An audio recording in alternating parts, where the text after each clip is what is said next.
It's a major blow to the pro-life cause. Vice President Kamala Harris visited an abortion clinic in Minnesota Thursday, a first for any vice president or president for that matter. The stop is meant to signal that the Biden campaign is serious about making Roe v. Wade the law of the land again. Currents News' Jessica Easthope has the story. During what the Biden-Harris administration is calling the, quote, fight for reproductive freedoms tour, Vice President Kamala Harris made a stop Thursday at a Planned Parenthood center in Minnesota. In 2023, the state's governor signed a bill into law that enshrines the, quote, fundamental right to access abortion in the state. I'm here at this health care clinic to uplift the work that is happening in Minnesota as an example of what true leadership looks like. It's believed to be the first visit by a sitting U.S. president or vice president to an abortion provider in history. It is only right and fair that people have access to the health care they need, and that they have access to health care in an environment where they are treated with dignity and respect. According to the Center for Applied Research at the Apostolate, or CARA, the Catholic vote represents more than a quarter of the national vote. Catholics believe life is sacred from conception until natural death. Harris began the tour in January in Wisconsin. She has since held pro-abortion events in California, Georgia, Michigan, and Arizona, making the issue a centerpiece of the campaign's messaging in the upcoming election.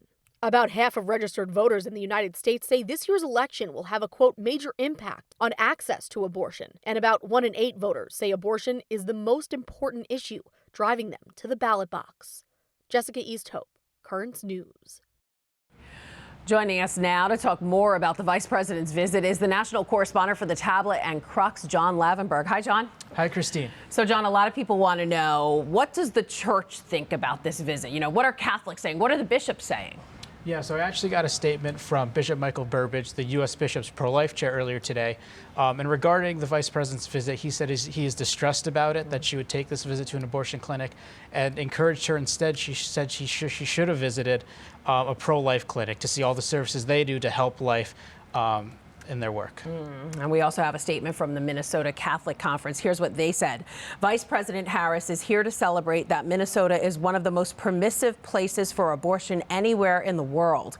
This open access to abortion without protections undermines the goal of fostering an inclusive society and is out of touch with the views of most Minnesotans on the issues. What do you think about that? Well, what they're speaking to is a legislation Governor Tim Walz signed last year that really was sweeping abortion legislation in the state of Minnesota. And that statement really echoed what the Minnesota bishop said at the time. I mean, this legislation enshrined abortion in the state as a constitutional right. It left virtually no restrictions on abortion throughout a pregnancy, and it made Minnesota a safe haven for people seeking an abortion from out of the state and providers as well. So that statement really just echoes what the bishop said last year when this legislation was passed. All right, and Kamala Harris has kind of been leading the White House's efforts for this so-called fight for reproductive rights. But, you know, the president has spoken about it, too. Let's listen to what he had to say during the State of the Union address. If you, the American people, send me a Congress that supports the right to choose, I promise you I'll restore Roe v. Wade as the law of the land again. So how likely do you think it is that we'll see Roe v. Wade restored? I mean, if Congress stays the way it currently is right now, unlikely, because the margins are so slim between the House and the Senate that will not happen soon. So we'll have to see what happens in the November elections for that to change. All right, John Lavenberg, national correspondent for the Tablet and Crux. Thanks so much for being here. Thank you, Christine. Be sure to tune into Currents News and the Tablet for continuing coverage of the pro-life fight. Turning now to the havoc in Haiti. After days of violence in the country by gang leaders, many are worried about a mass migration to the U.S. Florida is deploying hundreds of officers and soldiers to the state's southern border in case of an increase.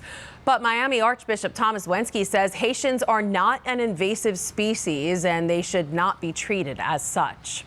Churches around the Diocese of Brooklyn are being encouraged to pray for the people of Haiti this weekend. And on Monday, the Diocese of Brooklyn will dedicate its Lenten pilgrimage stop to praying for the country.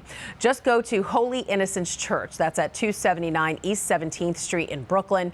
Prayer opportunities will be offered throughout the day, but Bishop Robert Brennan will celebrate the closing Mass at 7:30 p.m.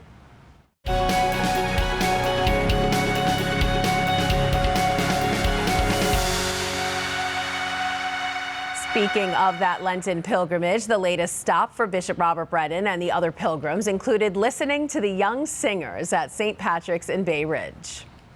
On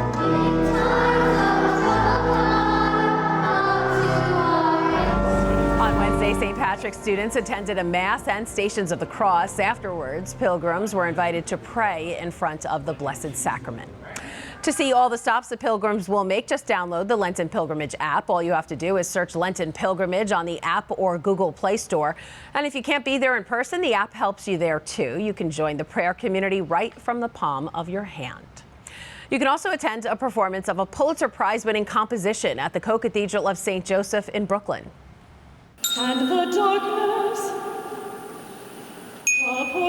The group Music at Co-Cath, or MAC, will be performing at the Prospect Heights Church. The special concert is centered around the story of the Little Match Girl. It's about a child who's selling matches in the cold, but has to light them to keep herself warm until she ultimately dies. The group's director believes it's another way to better understand Christ's suffering. I think it's a very good way to start thinking about what could suffering, how can we make sense of it? How can we grapple with it? And this story grapples with suffering in a way that it invites us to not let it happen again, to not let those stories be silenced again, to do something about it. And they haven't been practicing for the show by themselves. They have held open rehearsals in the past with students from the Diocese of Brooklyn. So if you'd like to attend, the concert is on Friday, March 15th and Saturday, March 16th at 7:30 p.m. It's free and open to the public. You just have to register ahead of time. Just go to eventbrite.com and search Music at Co-Cath. The Saturday show will also be shown live right here on Net TV. And finally tonight, need a new book? How about one written by the Pope? Life, My Story Through History is a memoir written by the Holy Father set to come out next week. It not only details his life from when he was a 3-year-old boy in Argentina, but his future plans past being pontiff. Pope Francis has often said the papacy is for life, but a resignation has never been out of the question. Questo con tutta onestà non è una catastrofe, no? Si può cambiare Papa, si può cambiare, non c'è problema. Ma credo che devo limitarmi un po' con questi sforzi. After 11 years and numerous books written about him, for the first time, the life of Pope Francis will finally be told in his own words in the new book, Life, My Story Through History. The Pope reiterates that if he were to resign due to medical problems, he would not be called Pope Emeritus. Rather, he would be simply Bishop Emeritus of Rome and serve as a confessor. But he repeats, quote, this is a distant hypothesis because he doesn't have such serious reasons to think of renunciation. In this autobiography, the Pope recounts memories from his childhood in Argentina to the moments before the conclave that elected him in 2013. Pope Francis also dives deeper into his relationship with Pope Benedict XVI. He says he was saddened to see how the Pope Emeritus was, quote, exploited with ideological and political purposes by unscrupulous people. In his book, the Pope will also talk about several historic events he witnessed, like the fall of the Berlin Wall and the 1969 moon landing.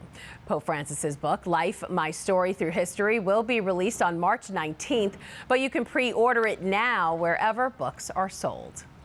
And that is this Currents News Update. I'm Christine Persichetti. Thank you for joining us because we are putting your faith in the news. Hope to see you again next time.